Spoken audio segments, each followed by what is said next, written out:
Europe 1, 9h30, 11h avec Thomas Hill et vos invités ce matin. Thomas, vous recevez Laurent Sarnet et Danny Boone pour le film La famille Hendrix qui sort demain. Ludo, on a besoin d'air là. Ça fait 2 ans qu'on trime comme des malades dans cette baraque. Henri veut aller vivre chez son père. Ah, mon fiston! Il est malheureux avec moi et c'est mon job de le rendre heureux. Donc, on part en road trip. Maintenant. Maintenant? Ouais. Faut qu'on la soude cette famille.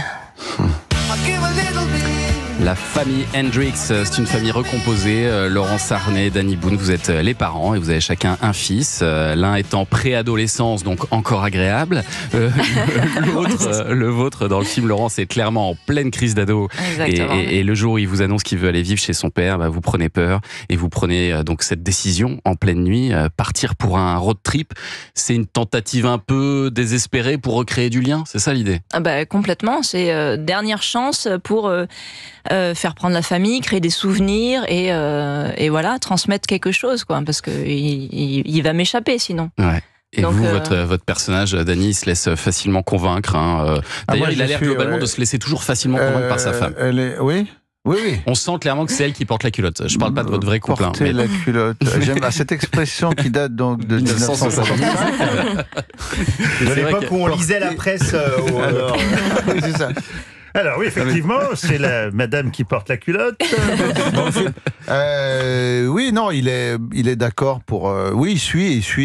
Il est plutôt cool. Oui, il a arrondi les angles pour une expression des années 80.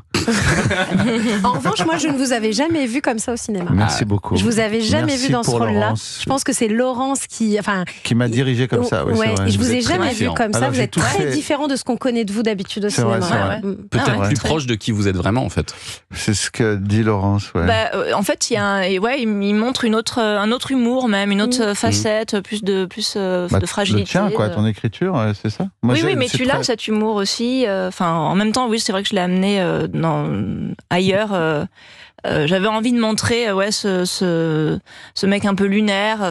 C'est vrai que Danny a cette souplesse là aussi et je trouvais que c'était intéressant aussi de le filmer en musicien, tout ce que je vois au quotidien et que je n'ai jamais vu au cinéma, quoi. Donc, et puis toujours très calme face à sa femme qui est beaucoup plus survoltée. Moi, il y a une phrase de couple que je me suis notée pour la ressortir. C'est quand vous sentez, Danny, que votre femme est agacée par quelque chose, vous lui dites: toi, t'as envie qu'on s'engueule et t'as pas encore le thème. Tu veux qu'on s'engueule mais t'as pas le thème. Celle-là, elle plaît bien. Il y a des gens qui veulent faire des t-shirts avec cette phrase. On s'engueule mais t'as pas le thème. Et l'objectif de ce road trip, c'est de vivre donc un truc fort tous ensemble, d'essayer de souder la famille. Mais alors ça se décrète pas, même si cette mère de famille, on sent qu'elle y met toute son énergie, tout son cœur. Et en ça, elle est vraiment touchante. Et je pense qu'il y a beaucoup de mères qui se retrouveront aussi dans votre personnage. Oui, c'est un hommage aux mamans. C'est sûr que ça parle de l'amour inconditionnel et l'énergie qu'on met pour que nos enfants soient heureux, épanouis, leur transmettre des belles valeurs et puis les protéger aussi de notre société et les connecter à autre chose que leurs écrans. Ouais, donc, c'est ce que c'est un hommage aux parents en général, d'ailleurs. Il y a pas mal de pères qui se retrouvent là-dedans. On a des témoignages très émouvants en sortant d'avant-première. Il y a beaucoup de mères et de belles-mères qui nous disent ça, qui sont émues par le côté illégal. Qu'est-ce qu'on peut faire jusqu'à l'illégalité pour faire plaisir à tout le monde, et pour souder la famille, pour la rendre fonctionnelle. Et le truc qui va aider à souder la famille, c'est la musique, d'où une excellente bande originale tout au long de ce film. On va en écouter quelques-uns tout au long de cette émission. C'est votre premier film, Laurent Sarnet. Vous l'avez écrit, réalisé, vous avez mis beaucoup de vous. Oui. Alors je voudrais savoir déjà comment vous vous sentez là justement à la veille de la sortie de ce film. Est-ce que vous êtes en état de stress? Est-ce que vous êtes saoulé de répondre à des questions qui sont toujours les mêmes? Non.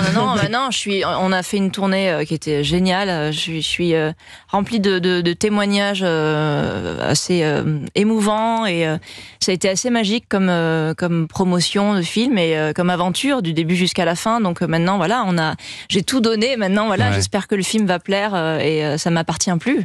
Donc mais c'est joyeux. C'est mon deuxième bébé. Voilà, ça y est. Parce que il sort demain. C'est très émouvant. Vous aussi, Danny Boone, j'imagine, là, quand vous avez sorti Bienvenue chez les Ch'tis. Alors après, on a voilà. C'était pas mon deuxième film. C'était pas mon premier film. J'avais fait La Maison du Bonheur et Navarro. J'avais fait Navarro. On a tendance à oublier. Le tueur au chewing-gum. Le tueur au chewing-gum. C'est une pression énorme quand même parce que c'est des années de travail. On s'en rend pas toujours compte. C'est 3 ans. Là, moi, c'était 3 ans. 3 ans de boulot. Et en plus, beaucoup de votre histoire personnelle même. 3 ans de boulot. T'étais beaucoup sur Insta. 7 heures par jour. Ouais, c'est ça. Et alors? Parce que c'est aussi beaucoup de vous que vous mettez dans ce film-là. C'est beaucoup d'observations de notre société, quoi, des familles recomposées, de mes amis. Je me suis inspirée, oui, de beaucoup de choses. Ce qu'il y a de nous, c'est la musique. Ouais. Après, je pense que n'importe quelle famille, même non recomposée, peut s'identifier complètement dans ce film. Clairement. Mais c'est pas, on n'est pas sur un docu. Non. Ça, c'est loin du documentaire. On espère que ça se passe mieux avec vos ex que dans le film. La famille Hendrix, c'est en salle dès demain. On va continuer à en parler. Et puis